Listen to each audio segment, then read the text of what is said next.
Marine protected areas are areas of the ocean which are federally protected under the National Marine Sanctuary Act and the National System of Marine Protected Areas.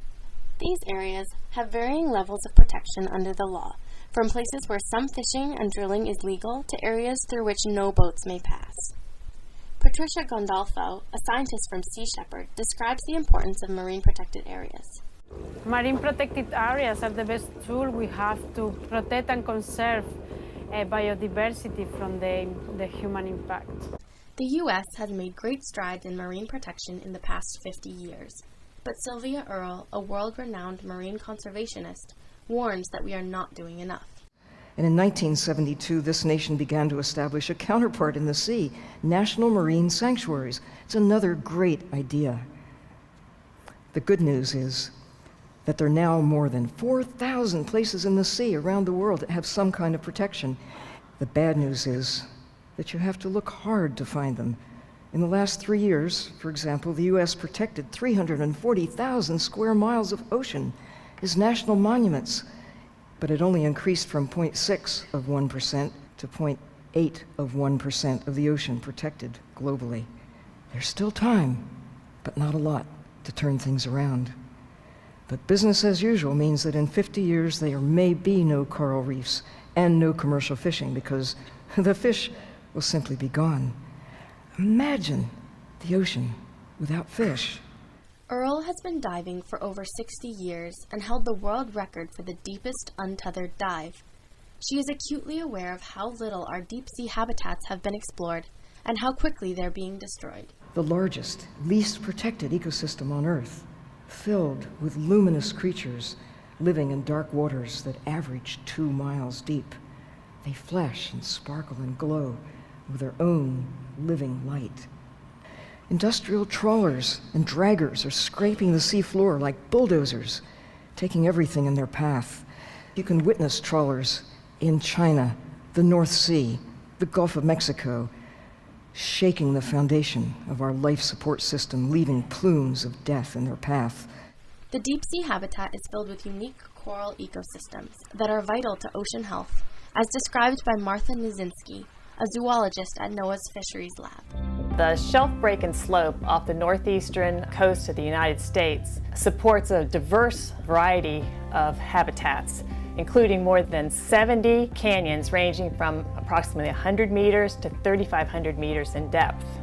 Most of these canyons are poorly known, but many scientists and managers believe that these canyons are refuges for a variety of organisms, including deep-sea corals, fishes, and a lot of other kinds of animals. Deep-sea corals provide a lot of structure. So not only are the corals themselves interesting organisms and ones that we need to know more about, but they also provide structure for a variety of other organisms, including fishes, shrimps, crabs, a variety of other invertebrates. So canyons have become an area of high interest, and NOAA is the primary federal agency mandated to conserve and manage the nation's marine resources, including deep-sea coral habitats. This means that deep-sea ecosystems are vital habitats for maintaining commercial fish stocks and therefore supporting important parts of our economy. President Obama recognized the important role that our oceans play on human health and the U.S. economy. During his presidency, President Obama created the world's largest protected marine sanctuary in Hawaii. If we're going to leave our children with oceans like the ones that were left to us, then we're going to have to act, and we're going to have to act boldly. The health of our planet's oceans determine in large part the health of our own bodies and the health of our economies. However, the marine protected areas created during Obama's presidency did little to protect the vital and poorly understood habitats created by deep-sea coral ecosystems. Scientists still have a lot of research to do before they can fully understand how these systems work, says Rian Waller, a scientist at the University of Maine. We always find things we don't expect.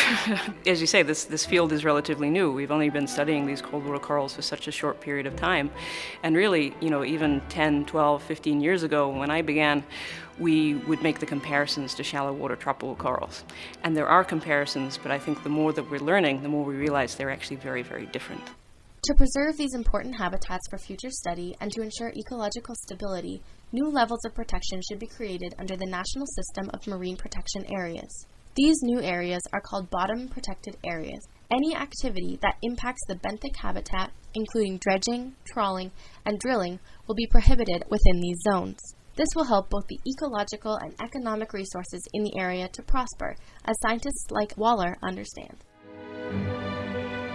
The more we learn about these deep sea corals, the more we realize that they're really central to a lot of ocean processes. They're the base of the food chain for many organisms. They create these great habitats. You have a lot of associated fauna, and so they're more important to our ocean resources than potentially we even realize right now.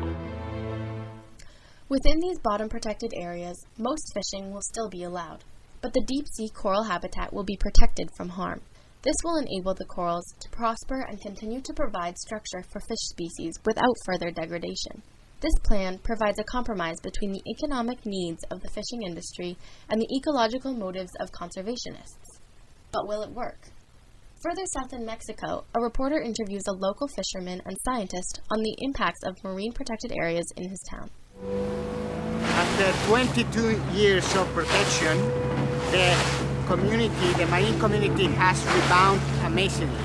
It's almost 500% in biomass. That means more fish and bigger fish, especially top red.